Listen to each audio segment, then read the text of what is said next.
এ ফেরেশতা, এ জমিন, তোমরা যারা জমিন ধ্বংস করে দিতে চাও, আমি আল্লাহও দেখতেছি কেমন গুনাহ হইতেছে।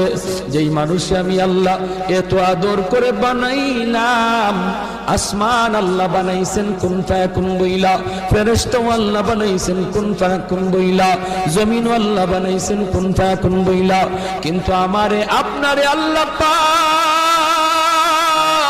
কুন ফায়াকুন বইলা বানায় নাই। আমাকে আপনাকে যখন আল্লাহ বানাইছে, খালাকতু বিয়াদাইয়া, আল্লাহ বলে আমি আমার নিজের হাত দিয়া বান্দা বান্দিরে বানাইছি।